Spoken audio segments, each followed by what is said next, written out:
আলাইকুম সুপ্রিয় দর্শক, চলে আসলাম এই মুহূর্তে পাওয়া সবচেয়ে গুরুত্বপূর্ণ আবহাওয়ার বিরাট আপডেট নিয়ে। এবার শুরু হয়েছে তীব্র ভ্যাপসা গরম। এছাড়া আগামী 17 জুন মঙ্গলবার বঙ্গোপসাগরের বুকে তৈরি হতে যাচ্ছে শক্তিশালী নিম্নচাপ, এবং আগামী 11 জুন থেকে 12 জুন দেশের বিভিন্ন অঞ্চলে বৃষ্টি ও বজ্রসহ বৃষ্টিপাতের পূর্বাভাস রয়েছে। তো আজ 8 জুন রবিবার এবং আগামীকাল 9 জুন সোমবার কেমন থাকতে চলেছে আগামী 24 থেকে 48 ঘন্টার আবহাওয়া। বাংলাদেশ থেকে শুরু করে ভারতের দক্ষিণবঙ্গ, আসাম, মেঘালয় এবং উত্তর থেকে ত্রিপুরা রাজ্যে আগামী 24 থেকে 48 ঘন্টার মধ্যে কোন কোন জেলাগুলোতে বৃষ্টি ও বজ্রসহ বৃষ্টিপাতের সম্ভাবনা রয়েছে। এছাড়া চলমান ভ্যাপসা গরম কতদিন পর্যন্ত চলমান থাকতে পারে এবং আগামী 10 দিনের আবহাওয়ার পূর্বাভাস কি বলছে, কবে নাগাদ আসতে পারে মেঘ বৃষ্টি। তো এই বিষয়ে আরো বিস্তারিত জানতে হলে ভিডিওটি সম্পূর্ণ দেখতে থাকুন।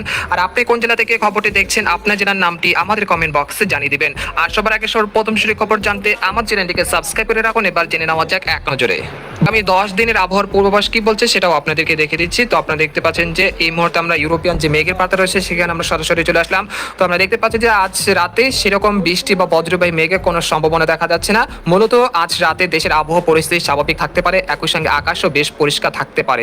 এরপর আমরা রাত 1টা থেকে ভোর রাত 5টার মধ্যে চলে আসলাম। তো এখানে দেখতে পাচ্ছি যে দেশের 8 বিভাগের 64 জেলার আকাশে বেশ পরিষ্কার থাকতে পারে, তবে পার্বত্য চট্টগ্রাম, খাগড়াছড়ি, মানিকছড়ি, দীঘিনালা এই অঞ্চলে 2-1 স্থানে খুব সামান্য বৃষ্টিপাতের সম্ভাবনা রয়েছে। এছাড়া মৌলভীবাজার এবং সিলেটে 2-1 স্থানে খুব সামান্য একটা বৃষ্টিপাতের সম্ভাবনা দেখা যাচ্ছে। আর এছাড়া দেখা যাচ্ছে যে দেশের 8 বিভাগের 64 জেলার আকাশে বেশ পরিষ্কার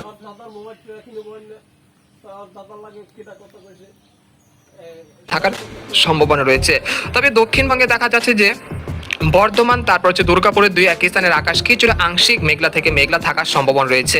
এরপর আমরা সোমবার ভোর 6টা থেকে চলে আসার পর দেখতে পাচ্ছি যে এই পরিস্থিতি। তারপর সকাল 10টা থেকে চলে আসার পর দেখতে পাচ্ছি যে এখানে দক্ষিণবঙ্গের খড়গপুর, পূর্ব ও পশ্চিম মেদিনীপুরে 2-1 স্থানে কিছুটা বৃষ্টি বা বজ্রসহ বৃষ্টিপাতের একটা সম্ভাবনা রয়েছে। এছাড়া খুলনা, বরিশাল, ঢাকা, রাজশাহী, ময়মনসিংহ, রংপুর এই বিভাগের যে জেলাগুলো রয়েছে সবকটি জেলার আকাশে বেশ পরিষ্কার রয়েছে।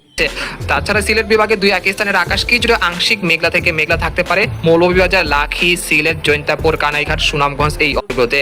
এছাড়া কাপাসিয়া, কিশোরগঞ্জের আকাশ কিছুটা মেঘলা থাকার সম্ভাবনা রয়েছে, তবে বৃষ্টিপাতের সম্ভাবনা তেমন দেখা যাচ্ছে না।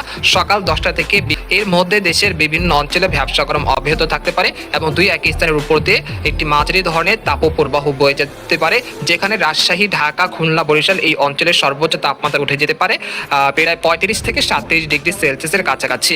অর্থাৎ বৃষ্টিপাত না হওয়ার কারণে এই তাপপ্রবাহের আশঙ্কা রয়েছে। তো আপনারা দেখতে পাচ্ছেন যে 9 জুন সোমবার বিকেল দিকে দেখা যাচ্ছে যে চট্টগ্রাম বিভাগের সবকটি জেলাতে কিছুটা বৃষ্টি ও বজ্রসহ বৃষ্টিপাতের সম্ভাবনা রয়েছে। বিশেষ করে খাগড়াছড়ি, তারপর হচ্ছে রাজস্থলী, বিলাইছড়ি, রাঙ্গামাটি, রংধনু, খাগড়াছড়ি, মানিকছড়ি, তারপর হাটহাজারী, তারপর রয়েছে সীতাকন, তারপর রয়েছে কক্সবাজার, কুতুবদিয়া, মহেশখালী এই অঞ্চলে 2-1 স্থানে বিকেল 3টা থেকে বিকেল 5টার মধ্যে কিছুটা বৃষ্টি ও বজ্রসহ বৃষ্টিপাতের সম্ভাবনা রয়েছে।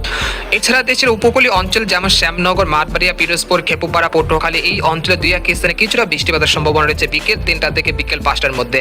তাছাড়া দক্ষিণবঙ্গের খড়গপুর, পূর্ব ও পশ্চিম মেদিনীপুর, কলকাতা, বর্ধমান এই অঞ্চলে 2-1 স্থানে বিকেল 3টা থেকে বিকেল 5টার মধ্যে বৃষ্টি ও বজ্রসহ বৃষ্টিপাতের সম্ভাবনা রয়েছে।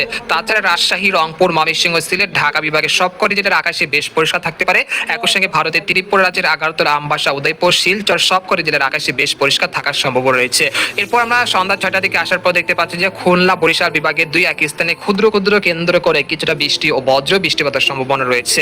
এরপর আমরা রাত 9টার দিকে চলে আসার পর দেখতে পাচ্ছি যে কিছুটা মেঘলা আকাশ থাকতে পারে চট্টগ্রাম এবং ভারতের ত্রিপুরা রাজ্যের 2-1 স্থানে। তাছাড়া ঢাকা, খুলনা, বরিশাল, রাজশাহী, ময়মনসিংহ, সিলেট, রংপুর এবং দক্ষিণবঙ্গের কলকাতা সংলগ্ন সবকটি জেলার আকাশে বেশ পরিষ্কার থাকার সম্ভাবনা রয়েছে রাত 9টা থেকে একেবারে মঙ্গলবার রাত 2টার মধ্যে। এছাড়া দেখা যাচ্ছে যে রাত 2টা থেকে ভোর 5টার মধ্যে চট্টগ্রাম এবং সিলেট বিভাগের 2-1 স্থানে খুব সামান্য বৃষ্টিপাতের সম্ভাবনা রয়েছে।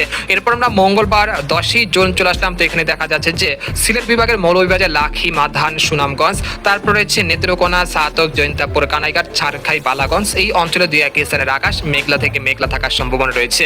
এবং ঢাকা, খুলনা, বরিশাল, চট্টগ্রাম, দক্ষিণবঙ্গের কলকাতা, খড়গপুর, তারপর রয়েছে রাজশাহী, রংপুর, ময়মনসিংহ সবকটি জেলার আকাশে বেশ পরিষ্কার থাকার সম্ভাবনা রয়েছে।